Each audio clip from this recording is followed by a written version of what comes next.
Good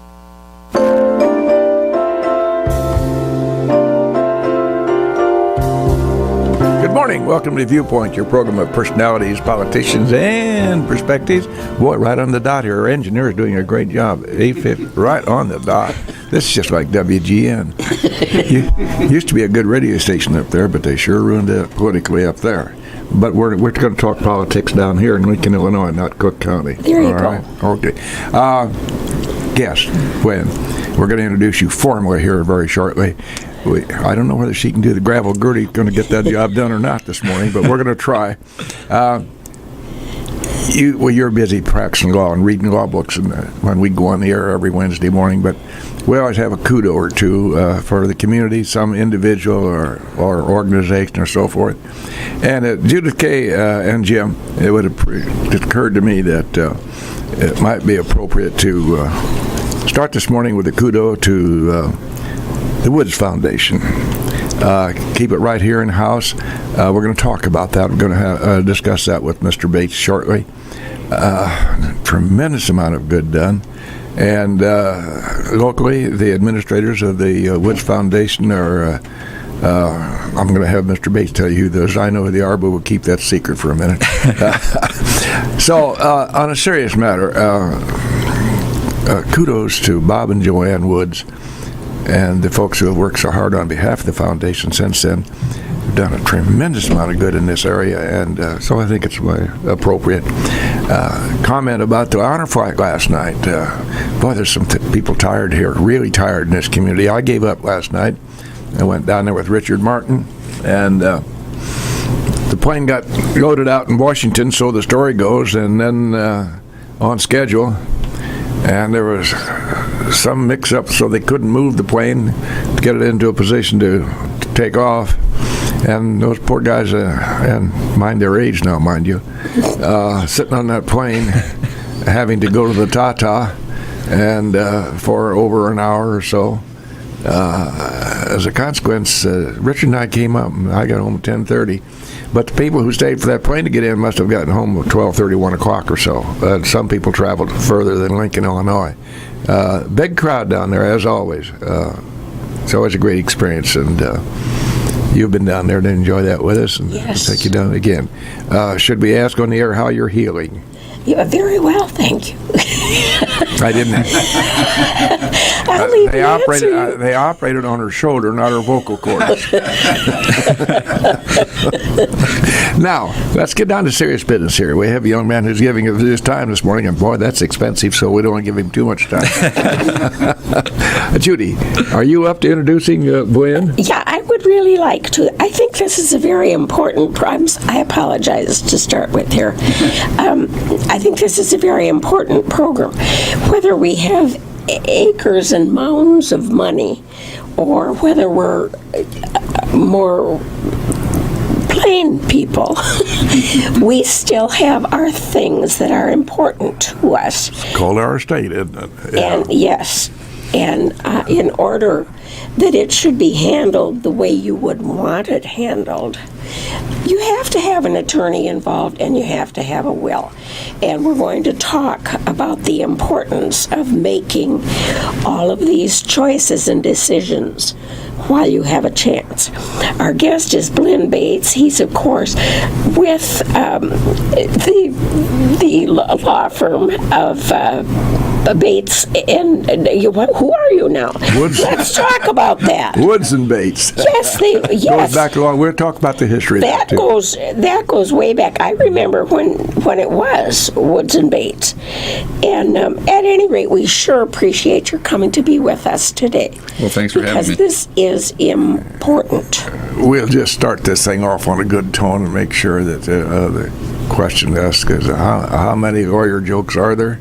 Oh, and the answer is 3. The rest of them are true stories. I bet people have shared many a lawyer joke with So me. I just want to set Gwen at ease here. Personal note, Judith, if I may, and Jim. This is a particular joy for me. My association with the Bates family goes back to my childhood. His grandfather and I played on Lincoln Avenue as the days went before they had all that shrubbery there on Lincoln Avenue, and they just had the light poles, and we'd play football or baseball, and every once in a while an errant ball would knock out a globe or something, and we'd have to run. But anyway, we go back a long way with the Bates family, and I take particular pleasure in having Glenn with us this morning in a professional way, and it's always been a great pride for me to see that young man become such a great young professional. So welcome to the table, Glenn. Let's go to your grandfather started out, as we mentioned off air just a few minutes ago. Your grandfather started at an office in the Penny Building, and right. I remember that very, very well. And down through the years, then he became associated with Bob Woods. So I'll let you pick it up from there. How Woods, the Bates firm, became a part of Woods and Bates, sir. My grandfather joined Robert Woods, Bob Woods, and Dick Woods in around 1972, and that was what is now known as Woods and Bates firm. My dad went to work for them after he graduated law school in 1979, and he worked there until he retired in 2014. And I came back in 2008 after graduating law school, and I've been here ever since. So the history is pretty long. Yes, it is. I appreciate the kudos to the Woods Foundation. That's something we're also still involved in. Bob and Joe were obviously very generous people and continue to be, even though they're not with us in physical form. They do a lot of great things in the community still, and they did when they were alive too. Yeah, very quietly. Very quietly, anonymously, actually. But that's a good segue into our program this morning about taking the opportunity to make your decisions about what you want done after we leave this world and go on to the next. Right. And that's going to be what we're going to hit on today. Now, that firm started out as Harris and Harris, didn't it? Once upon a time. I'll let you straighten that out, boy. We acquired the Harris and Harris firm in about 2011, so about 7 years ago when Tom Sr. retired. He finally took his name down. He decided that he'd had enough after a lot of years. Yeah. Or I think maybe his children decided he'd had enough. I don't know which, but he practiced law in Lincoln for a long time, and that firm was also very old and been around for a very long time. Oh, yes. See, Homer, their father, Homer Harris Sr., and it goes back again, kind of a childhood association. Tom Harris and I have spent 13 years in school together before we went to college. Now, I know you're doing the math quickly there. We didn't flunk. I counted kindergarten as a year.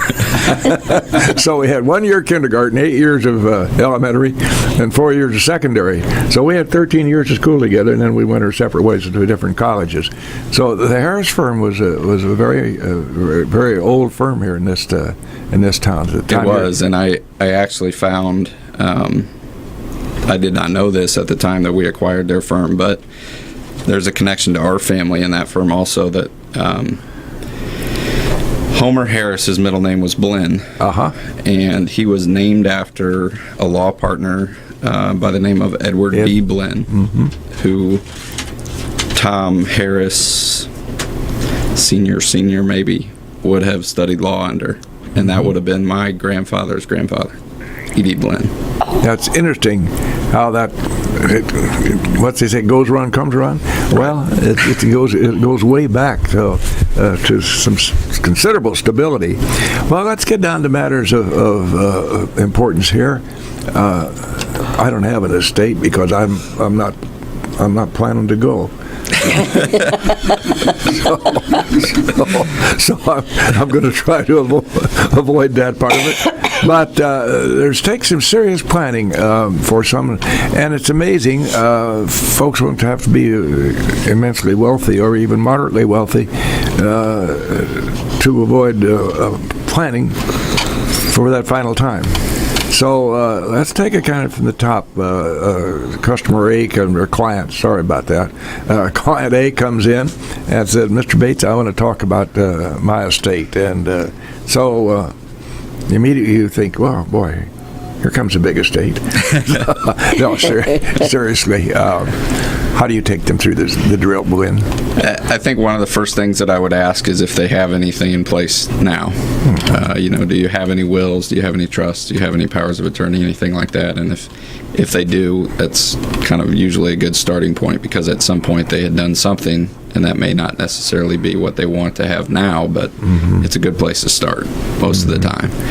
If they don't, usually I would kind of describe, here's what a will is, here's what a trust is, here's what powers of attorney are, here's what we need to think about, who you need to appoint, and what your assets are and what your estate is. Your estate's made up of everything you own, whether it be personal property, real estate, farm ground, like Judy said, or vehicles.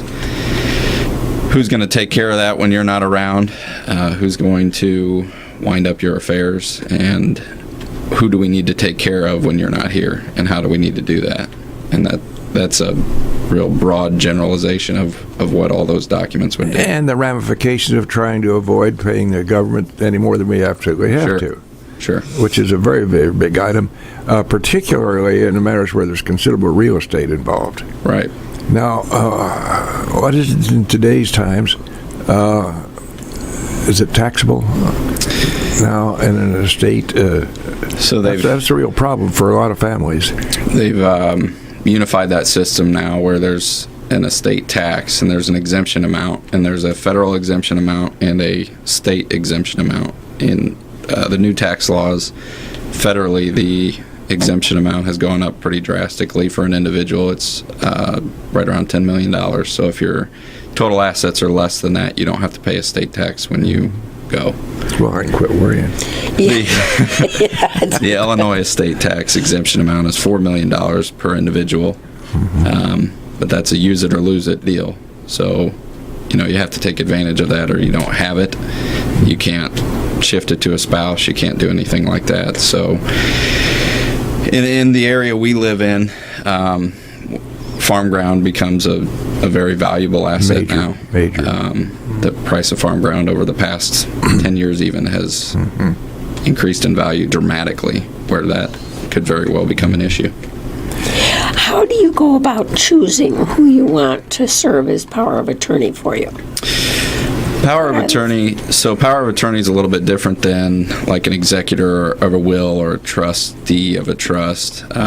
Your agent under powers of attorney would be somebody that you would nominate to take care of you while you're still alive. So those documents are effective while you're alive. And that can be out of necessity or out of convenience. I'm going to be out of town, and I'd like Bill Gossett to be my agent to attend this real estate closing for me. Or I was in an accident, now I'm unconscious, and I need somebody to deal with my day-to-day bills, things like that. That's what your agent's going to do. And usually that's going to be a trusted family member or a spouse or a friend, or people do that type of thing professionally. There's trust departments and banks that act as agents for people while they're alive to handle their bills and things like that. So it's a very personal decision of who you want to do that and who you trust to do that, mostly. Go ahead, Judith. No, I want you to croak the best you can.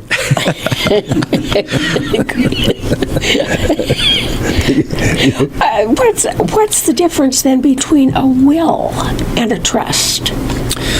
So a will would be a document that says, this is who I want to take care of things when I'm gone. This is who I want to take care of my children. This is who I want to get certain items, things like that. Distribute my stuff, I guess, would be the best way to describe it. A trust does very much the same thing, but it's a difference of process anymore. So when there's a will, what happens when an individual passes away is that will is admitted to probate court, and the executor that's nominated is typically appointed by the court, and then they are vested with authority to go out and finalize the affairs of the deceased. And there's notices and things they have to go through to do that, and the executor, with the help of an attorney, would go through that process and then distribute the estate the way that it's supposed to be distributed. Your will could nominate guardians for minor children. It can dictate where specific property goes, things of that nature. And a trust can dictate those gifts as well. But a trust, in the most typical sense, is a lifetime revocable trust, which is something someone would create during their lifetime. And the best way to think about it would be that it's a separate entity. So you would transfer the ownership of everything you own to the trust, and then your trust would own everything. And when you are gone, your trustee or successor trustee, whatever the case may be, would then be able to distribute your assets according to that trust. So the trust would avoid the probate process, which there was a time when that was very financially beneficial to do. Is that no longer true? I think anymore it's kind of 6 one, half dozen the other, because they've, believe it or not, the state has simplified things a little bit in the probate process, and it's not near as complicated as it used to be. I'm sure that the state of Illinois didn't mean to simplify anything. They just stumbled into it. No, that's why they send lawyers down there. Speaking of trust, now listen, you can take this to the bank, folks. You can trust me. This is your opportunity to talk to a lawyer, and it won't charge you a thing. 648-5122. So, call Gwen Bates if you have any questions. Seriously, there are a lot of folks out there that are almost afraid to talk about this matter of death, which is as real as you and I sitting here, and what to do. Some folks have significant estates, and some folks are very modest. But no matter what, it takes some planning in order to be of benefit to your family, to your beneficiaries. So your advice to those folks is to do a little planning. Right. And a professional planner such as yourself and those in your profession can guide people so that they will have an opportunity to make the most of what they have left. Right. Which is really a goal. And I think that estate planning goes further than just planning for where's my stuff going to go when I'm gone. I think it goes to, do I have children that I need to take care of that aren't going to be able to take care of themselves if something happened to me today, or I look over here, do I have pets? What's going to happen to my pets? That's become a big hot button issue of who's going to take care of that, how are they going to pay for it? That's interesting. Well, I didn't think about that. I know of 2 estates that just left a ton to the dogs and the cats. One of which worked out very well, and the other not so well. Thank you very much. But and there are eccentric people who have you had any? You're going to tell names and so forth. Now, seriously, have you had any real eccentricities come across your desk as you practice your craft? I think we're all eccentric to a point. Well, there's definitely people that come in that have different priorities than others. I mean, how do you keep a smile? How do you keep a straight face when you get some ridiculous request? Well, I mean, things that are important to me are not necessarily important to others, and I just have to remember that. I guess that what's important to everyone else is not maybe necessarily important to me, but that's why they're there. Is it's important to them. What if you've not taken advantage of making a will and die? Is that intestate? Is that what? Intestate is what that's called, and that would be a situation where if you live in the state of Illinois would dictate where your assets go and what happens and who has priority to act and things like that. It would typically be a spouse or children, but if you didn't have a spouse or children, it gets a little bit convoluted pretty quickly of how that works. Go ahead, Judith. But you reference your stuff, and people's stuff is so important to them. I have things of my grandparents, and I bet you do too. Mm-hmm. And those things are terribly important, and you want to be sure that somebody, Joe Dokes from off the street, doesn't come in and say, well, heck, give that to him, he always liked it. So how do you assure yourself during your lifetime that isn't going to happen?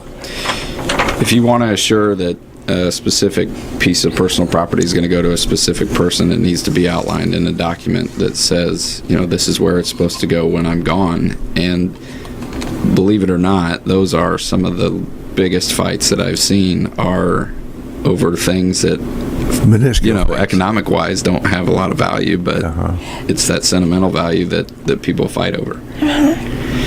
And if it's not specifically outlined, that becomes problematic because, what mom or dad told you while they were alive doesn't really make hill of beans if it's not in the If it's written not will. written down. That's right. Oh dear, so it's so important that you take advantage of making a will or trust agreement before you crappie off. It is, and I think that it's important not only to protect yourself and your assets, but it's important, I think, to protect who's going to still be here when you're gone. In my case, for instance, I have children that are 6 and 2 years old, and to be able to try to take care of them when they're gone and protect them from themselves. I don't necessarily want them to get things when they're 18 years old. I don't know that they would be real good money managers at that point. That's the important point. The phrase "protect them from themselves," Right. And there's just a lot of that out there that needs to be done. We all know it's just a practical matter. And that's not taking a shot at them. I think that's No, it's 18-year-old real. kids in general. But I would have been the everybody same hears way. stories about some kid who got millions when they turned 18, and boy, oh boy, they can throw it away with both hands. Sure. You raised a question here, and I have a cheat sheet. I sent Mr. Bates an email last night, and so that you and I are not that well versed in matters of law, so we had to come up with We probably wouldn't be working here for Jim if we were. Well, you had a question here. Does it matter how my assets are owned? Let's address that question. It does, very much does. And one of the big parts of estate planning is making sure everything jives with your intentions. So if you have a will, for instance, that says I leave everything I own to my wife, but you have a life insurance policy that lists Judy Busby as the beneficiary, that life insurance policy, That's when trouble you right die, is going to pay to her, and your wife's going to be none too happy. You can bet your bottom on that. Do you see? Speaking of happy and unhappy, we have a thing here called sponsors, and they're always very happy if we take some time to mention them. So we're going to take a commercial break right now, Mr. Ash.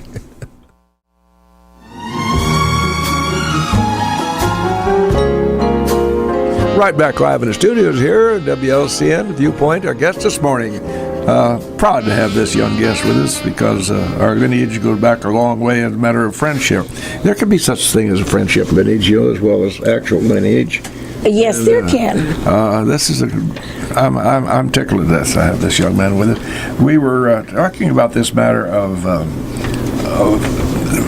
assets and how they're owned.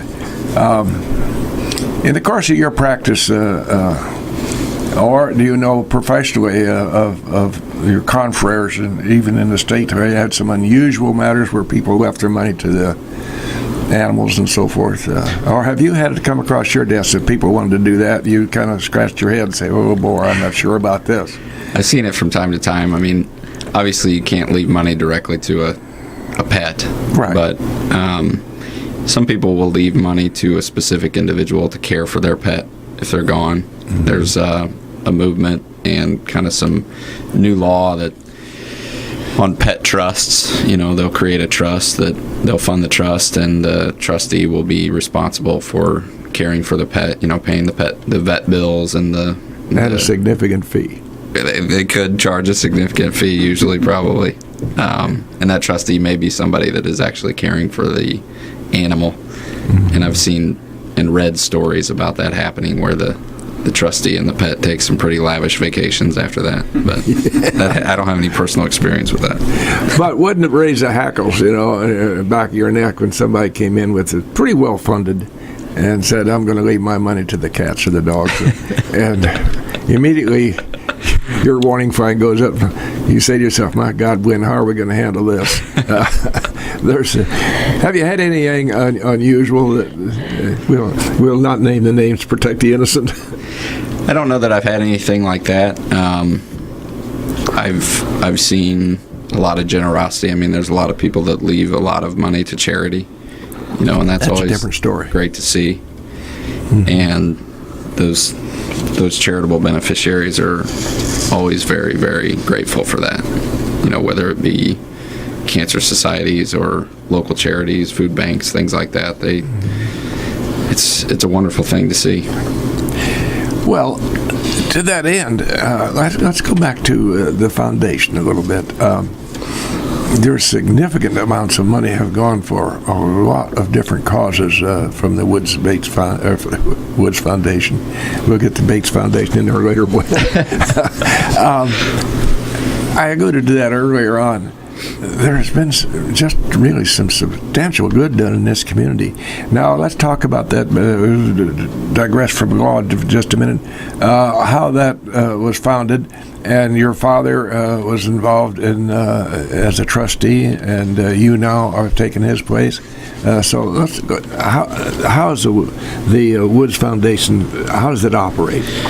Woods Foundation is a private charitable trust that Bob and Joe Woods created during their lifetimes. And that was kind of to extend their charitable giving until after they were gone. And when they created it, there were some original directors. I'm not sure if Bob was ever real active as a director of the Woods Foundation, but I know that Joe was for a long time. Yes, I was aware of that. And then my dad was a director, Dave Goldwitzer, and Mike Abbott was a director while he was alive. And when he passed away, I think the government told Dave and my father that they needed some more directors, and so they brought on myself and Dave's son Chris. So the four of us are still the directors today. And they've done a lot of giving over the years. I can't remember when Mrs. Woods passed away, but I think it was, oh golly, a long time now. 2006 maybe? Does that sound right? I think yes. But they created kind of, after Mike passed away, they kept throwing around an idea of a scholarship program that was a little bit different, and they worked a lot of hours and worked with the government and came up with a scholarship program called Project Liftoff that funds a program from 7th through 12th grade, and then if the students that are selected meet certain requirements, the Woods Foundation, through that program, pays for their 4 years of college tuition. So we've had several groups of kids graduate now, and they go on and they're successful, and it's what a legacy. Pretty awesome. Yes, it really is. And of course, lots of places are, and you get some strange requests for a handout, so to speak. People think that, well, we'll just go to Woods Foundation, they do everything. Yeah, that's kind of human nature maybe sometimes. Do you get any ridiculous requests? We don't get ridiculous requests. I mean, we get some requests that are certainly outside of what we do. Right. I mean, we try to stay fairly local here with what we're doing, and we try to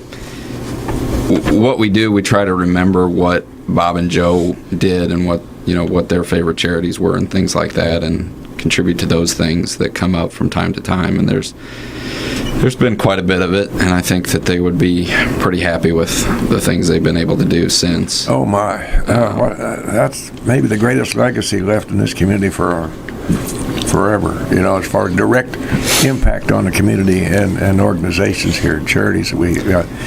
What's reminded me of gifts? How do you give gifts during your lifetime? So I say that you're very comfortable and you want to do something nice for somebody. I don't pick up a phone call and they'd be glad to have your check. But there are ways to do this properly. Sure. So do you address that, Glenn? So you can give gifts during your lifetime. If a gift to any one individual is over the amount of $15,000, you're required to file a gift tax return.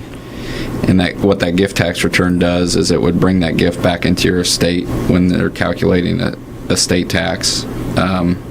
So without the requirement of filing a gift tax return, you can give a gift to any one individual in any year in an amount up to $15,000 to as many individuals in that year as you want.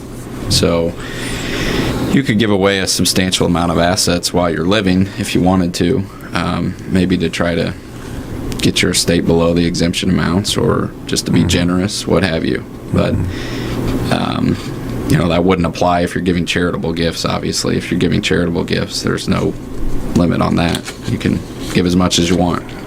I'll try to work you in my schedule this year, Judith. I'll do my best to see if I can work you. Go right ahead there. Everybody is online anymore, and I should imagine that for attorneys across the board, that's changed things just a bit.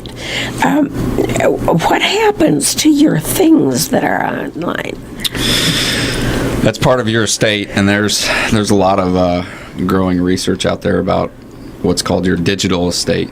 So everybody has online passwords, everybody has online email accounts, everybody has online photo albums, things like that. How do we deal with those when that person's gone? And some of the big boys like Facebook actually have options that you can go in and you can designate, I want Bill Gossett to be able to deal with this account when I'm gone. And Really? Yeah. Believe it or not, they have that. And having all of that written down is also becoming something that I think is going to be more and more problematic, because I have all of my passwords written down somewhere, and I have all of that information in one centralized location so I can remember it. But if I weren't here, who's going to know that? That's right. So who's going to be able to access my email account, and who's going to know that, my bills mostly come electronically now, and they mostly get paid electronically. So if somebody liquidates my bank account to start distributing it, those bills aren't getting paid anymore, and they may not know they're out there until it's, It's just a whole new ballgame, isn't Right. it? There's another caveat that just comes to me with this onslaught of electronic information. You can Google up writing a will. That's a big caveat to me. There are people, professionals like Mr. Bates here, that have spent considerable time and considerable money to learn how to do those things properly so that you won't have any problems. One size fits all won't work. And so there's one of the caveats of using the online to practice law, so to speak. Do you want to talk about that just a jiffy? I think there is a lot of, there's a lot of trend of your legal Zooms and things like that are fill in the blank type deals, and here's your document and here's your fee. But I think even those types of online one-stop shops are coming to realize that it's important to have somebody look at them and have somebody available to ask questions, because everybody's situation is so different. Your situation, if you got online, is going to be much different than mine, and it just helps, I think, to have a live person still to this day to be able to look at things, make sure they're being executed properly, they have the formalities that are required by the state that you're in. The state of Illinois has different requirements than the state of Florida, and that's universal throughout the country. We're so hung up on confidentiality. I think it's kind of, to my mind, become a darn joke. But in your case, you have a lot of business transactions with people where confidentiality is number one. Sure. Now, just for the sake of argument, you said that if you wanted Bill to handle that part of your estate, well, how do you go about protecting the confidentiality once Bill would be in charge of it for the people whom you've served? I'd worry about anybody would select me. Or anything. Go ahead. I think that he would kind of step into your shoes at that point if he was going to be my representative. So, I think he would be vested with authority to have access to know what I knew, so that he could handle my affairs appropriately when I'm gone. So, you just have to be very careful when you're thinking about who you're giving this to. Right, and you got to be careful to know that this person's going to know where everything is. Are my documents in a lockbox somewhere? Are they in a fire safe at my house? Are they at the office? Where's my safe deposit box key? Real practical things like that. Where's my deeds? How are my things owned? And I usually try to tell people you should put together a list of, here's what I own, here's where it is, here's my beneficiary designations, here's who I own it with, so that somebody that's stepping into the shoes of I need to finalize this person's affairs isn't having to go out and do a scavenger hunt to try to figure out what it is they have to deal with. Well, it's a matter of planning. Sure. You know, when you step out of this world, you can't leave. You know, even a modest estate, even a very modest estate, requires a lot of legal work and a lot of planning. And as you say, if things are scattered here and there, nobody particularly knows that, it really creates a problem for the attorney. And I would assume that there again, you got to invest a lot of time in that. Right. It's usually, I would say, more time is going to be invested on the back end of it if you don't invest the time now to get everything ironed out. You know, it's going to be more expensive to try to iron out later than now when you're here and you're able to say, this is what I want. One of the things a legal person would address, it's you have every community has crazy Aunt Mary's. Crazy Aunt Mary walks in here and she's got some ridiculous request, and you have to be circumspect and so forth. How do you handle that?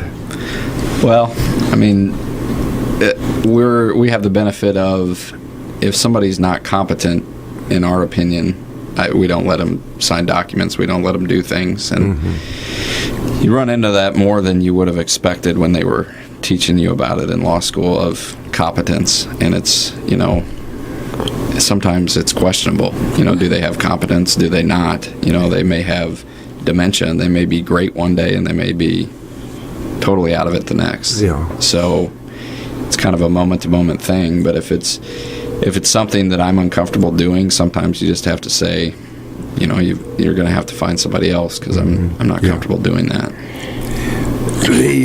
Should this will be a living thing in that you should review it and change it as time goes by? It seems that in so many families, there will be a person who's not the easiest to get along with. Mm-hmm. And you want to be fair with everyone. Right. How do you go about this if you've made your will and now you think, well, she doesn't speak to me and she's sued me 4 times now. Right. I don't think I like her. Yeah. Well, I don't know that there's any rule about when you should do it, but I mean, certainly when you have life changes, death, divorce, you know, incapacity, children, things like that, it's always a good time to take a look at it and make sure it's doing what you want. Make sure that, you know, just for instance, at the beginning of the year, I looked at what I had written down, and I had that I wanted my sister to act as the guardian of my children if I wasn't around to do it. And I called her and I said, "Hey, we have 2 now. You still want to do this?" Yeah. Well, those little things that you don't normally think of on a day-to-day going, all of a sudden you have something you thought, well, I better cover this. Right. And you can always change it. I mean, it's definitely a living and breathing deal. You know, for people your age, it's a whole different ballgame. Insofar as we're great-grandparents, you know, where you have 2 little bitty kids. Now, that's a darn big responsibility. They're going to be dependents for a lot of years to come. Right. So you have to be prepared to the max. Right. And, I mean, I personally have tried to cover them for a lot longer than when our society says they're an adult, so that they're not, you know, like we talked about earlier, given some assets when they're 18 to go blow, because I just don't know that they can appreciate at that point what it would take to earn that. You know, I've seen all too often where they get that big check at age 18 and it's first thing they do is buy a big car. Big car. Yeah. Now, what would you say would be a fair age if you're going to give this largesse to one of your kids, grandkids, great-grandkids? If we asked you, what age would you recommend? What would be your answer? Well, for me personally, I said 25, and that's somewhat arbitrary. Some say 35, some say 30, some say I don't ever want them to have total control of it because they're never going to be able to deal with it. It's just, that's another personal opinion, but I personally figured that if they haven't figured it out by 25, they're not going to anyway. So That's exactly right. Makes sense to me. Yeah. And, everybody knows this is where some people in their teens suddenly acquired a lot of money, and didn't take very long for it to get lost. Right. It's the human nature. So I think 25 is probably about as good as you could come up with as far as an arbitrary number is concerned. I'm not sure I was fully matured at 25, however. Well, it's going to vary from person to person. Some people at 25 are terribly mature. Some people at 25, not so much. Oh, I thought you were signaling me for a question, so I'm going to... Oh, did you think I was? Yes. Oh, well, I didn't mean to. When in your practice, and it's kind of a short view of let's see. I remember going down there and seeing you being sworn in. Rita Garman, I think, was the Chief Justice, did that. Neat lady, and a great lawyer and a judge. But I remember being down there. How long ago has that been now? that was May 8th of 2008. So it's been almost 10 years. I remember sitting there thinking, what a neat thing. Here this is a grandson of one of my boyhood friends. And here we are now sitting here in the palatial studios of WLC talking about... Would you advise one of your children to become an attorney? I think I would.